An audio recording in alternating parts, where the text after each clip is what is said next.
how fragile freedom is, how easy it is, and how you can go from a prosperous democracy to an impoverished dictatorship in one generation.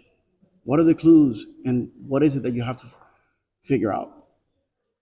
It's very reassuring for those of us who work here, for those of us in this group that labor in so many different organizations, be it Cuban, Venezuelan, American, Nicaraguan, to fight for the freedom that was lost in other countries and that we must preserve here today.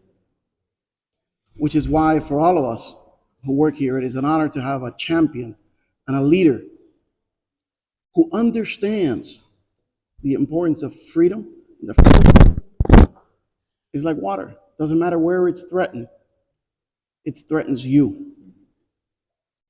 And the lack of freedom spreads like a cancer. About 2 weeks ago, we launched at this museum with Maria Teresa for the Nobel Peace Prize for Maria Corina Machado. Yay!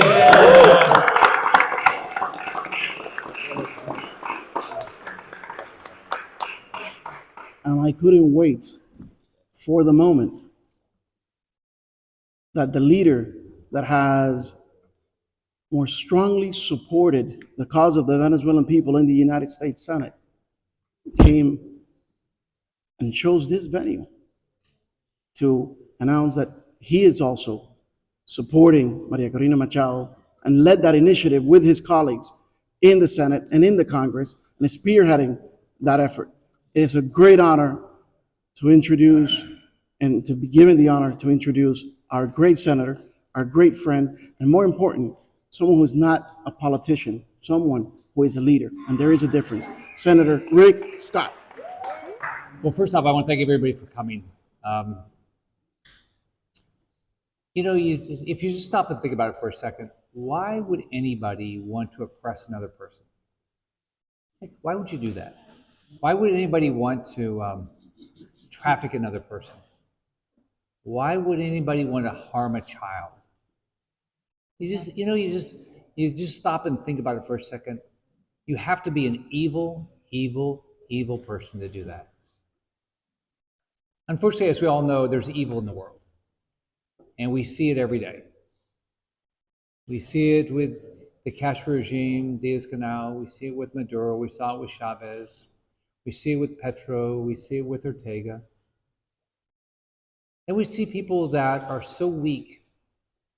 They're so weak that they're not willing to stand up against evil. People that are sitting there not willing to call the Venezuelan election in favor of the person who won, Armando Gonzalez.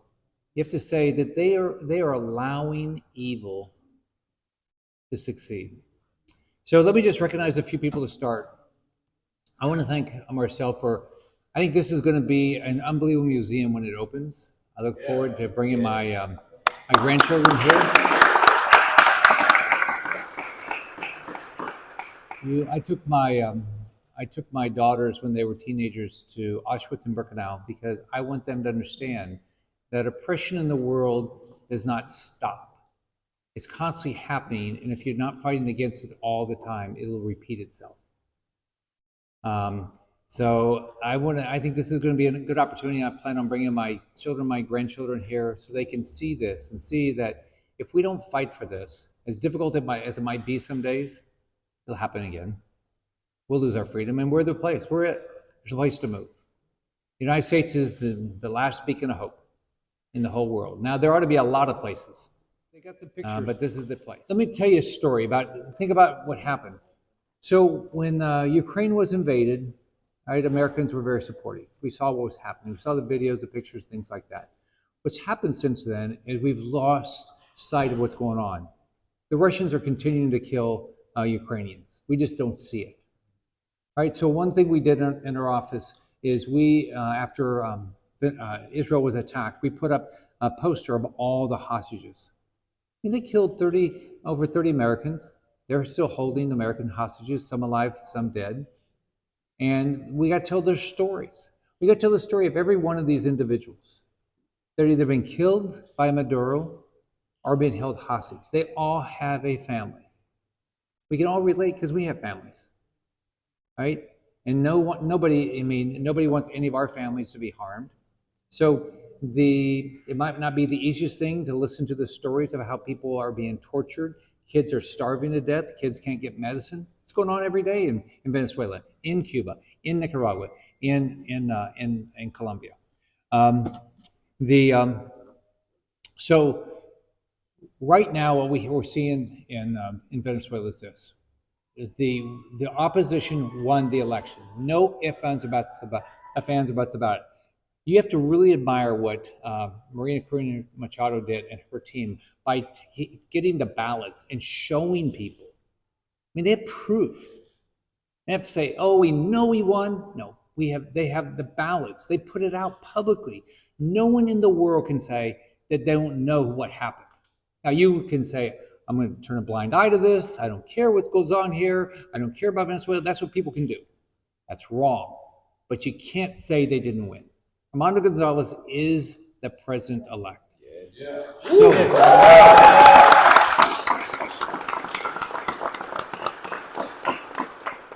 now what's disappointing? All of us, we get to live in a republic, right? We believe in all this. Our president could be saying something, could say, "Oh, Gonzalez won." Harris, the Democrat candidate, could say something, "Oh, Gonzalez won."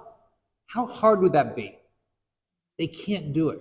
My opponent in my Senate race, Debbie Mercosur-Powell, cannot say that Gonzalez won. And she cannot tell Harris that she should say it. Why not? Why not? It's the simplest thing in the world. We won the election. The opposition won. The people of Venezuela, they spoke. But unfortunately, what we've seen here is the Democrat Party has become a bunch of socialists, right? Now, we've got to pray for and do everything we can to keep Maria Corina Machado alive, Armando Gonzalez alive. We see what's going on there with the arrests, with the deaths. This is what goes on in Cuba. This is what's been going on in Nicaragua. This is what you do if you want to oppress people. We got to call it out. We need to put pictures up. We need to put videos up. We need to talk about them as individuals because that's what it is. And when you do, you have a story. And so we can't stop fighting because guess what? They're going to try to do the same thing here. We are fighting for our own freedoms here. We have a socialist ticket with Harris, Walz, and my opponent, Debbie Mercosur-Powell. They are socialists. They are socialists. And we should call out Lula in Brazil. Now, he says they have a democracy. Why won't he stand for democracy? What about Mexico? They say they have a democracy. Why don't they want to stand for democracy? Petro in Colombia says they have a democracy. Why doesn't he stand up for it? They're weak. They're weak and they support socialism. If you don't stand against Maduro, Diaz-Canel, these people, you stand for them. It's simple as that. It's black and white. Los venezolanos, cubanos, nicaragüenses en Florida conocen muy bien el significado del socialismo. Es terrible. Y a la amenaza que representa. Y por eso luchan contra los intentos malos de la izquierda de traer el socialismo a los Estados Unidos. Mi corazón está con el valiente pueblo de Venezuela que está siendo secuestrado, perseguido y asesinado solo por defender sus derechos.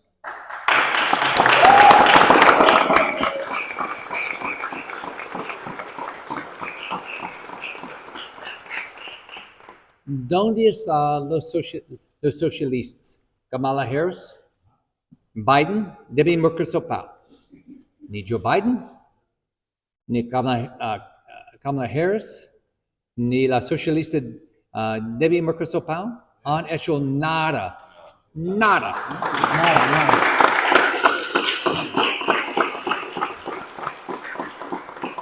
Nada por apoyar al pueblo de Venezuela. El presidente Biden, el vicepresidente Harris, Debbie Mercosur-Powell y los demócratas de hoy están llevando a los Estados Unidos hacia el socialismo. Es terrible.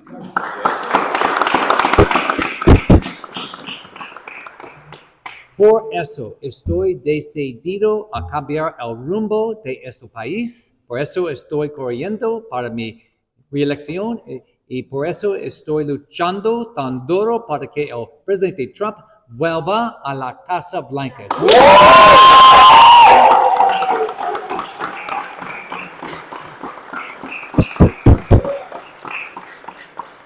Gracias por su apoyo. Es muy importante la elección en noviembre.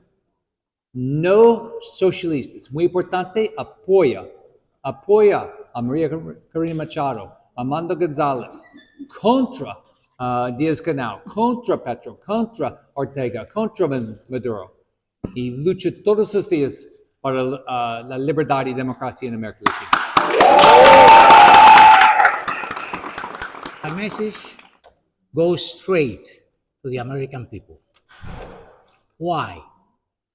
When I was a 10 years old boy, I heard my parents and all the people around saying, no, socialism in Cuba?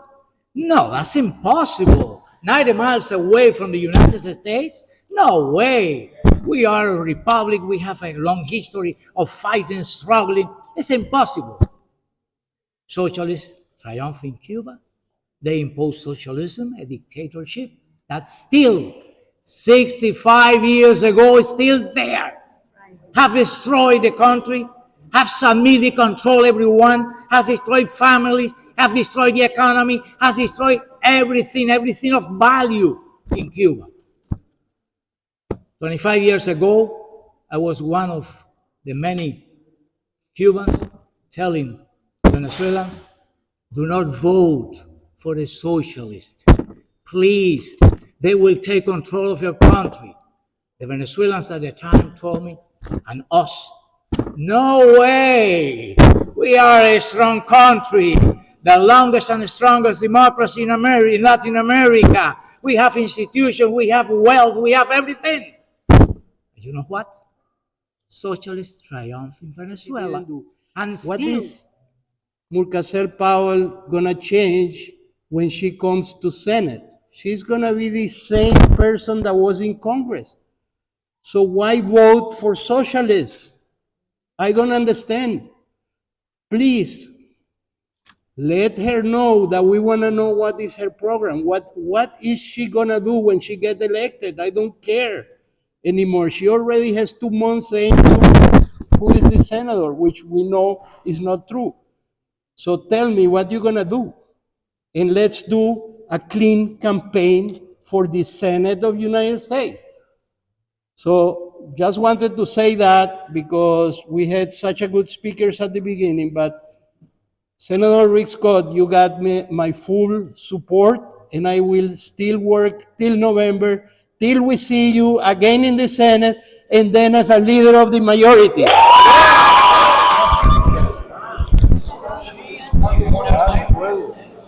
And if she wants to talk about people, do something, why doesn't she call Harris and ask Harris why she won't do a press conference? Why Harris won't answer any questions? And why doesn't Debbie Merkel's house have what's her plan? And we saw her track record when she was in Congress, it was horrible. So she wants to talk about, she wants to put out a whole bunch of lies and say she wants to do something, but she will not even leave Miami. And her presidential candidate buddy, won't even do a press conference. Like, will you drinking tobacco? Sometimes at the party and Republican Party get along, and you're gonna present this bill in September. So how is that change the situation in Venezuela? Well, my goal is to get all Republicans and all Democrats on the same page that let's fight for democracy in Venezuela. We do what we should be doing is put sanctions back on to everybody around Maduro. Everybody around Maduro, everybody that's oppressing, everybody that is trying to lie about the vote. Then what we do is we stop any visas from any of these individuals coming into the United States. And then what we do is we put pressure on every country to do their job. If Lula wants to say that he cares about freedom and democracy, that he needs to support Gonzalez. He's the president-elect. If Lula says he cares about democracy, then he needs to make sure that the Argentinian embassy continues to protect the individuals that are part of Marina Machado's team. If Mexico wants to say they're a democracy, then the leadership in Mexico needs to stand up and support and call out everybody that doesn't support Gonzalez as the president. So that's what it's going to do, and that's what I'm planning on doing all of September is fighting for this. I want to thank Maria Teresa Maria for her hard work. They had a great rally here, but we all have to use our voice. I mean, if you stop and think about it first, if you vote, if this November you vote for Harris, you vote for Mercosur, then you're voting for Venezuela. You're voting for your rights to be taken away, your job to be taken away, your voice to be taken away, your house to be taken away, your business to be taken away, all your opportunities to be taken away. You're voting to ruin your family. You're voting to ruin your city. You're voting to ruin your country. This has got to stop. Senador, si estuviera dispuesta a debatir al tema caso Pao, ella lo que tú oyes. Ya mismo Pao es un elemento rosa. Todos los palabras que no es la verdad. Es un socialista. Su posición no es correcta por él. Nunca fue en la Florida. No tiene un plan para oportunidades, trabajo, dedicación, nada. Seguridad, nada. No reconocer González as a president elected de Venezuela. She doesn't do anything to help anybody. She just wants to win an election. I mean, think about it. Her family came from socialism, and she's here and she supports it. This is crazy. She would say She that she escaped a military dictatorship. And she supports it now. She voted with AOC. She voted with Ilhan Omar. What does she want? She's not called out Harris for anything she's done. She's not called out Biden. She's done nothing. She hasn't even recognized Gonzalez as a president. She won't even recognize him. She's not called out Lula. She's not called out Petro. She's not called out anybody. She is okay. Look, there's evil. If you're okay with evil, you're evil. Okay, we only have one more question. Debbie recognized Gonzalez. She did several times. Yeah. And on August 1st, she I was have it on released. tape. I can show you. I haven't So, seen it. any thoughts about that? That's one of the things she points to. That you say, for instance, she never supported the opposition candidate. She has several times, and she says, "Well, at this point, in her words, you're lying." Well, in her words, she's a complete liar. She's a liar. You look at what she says every day. She just puts out lies.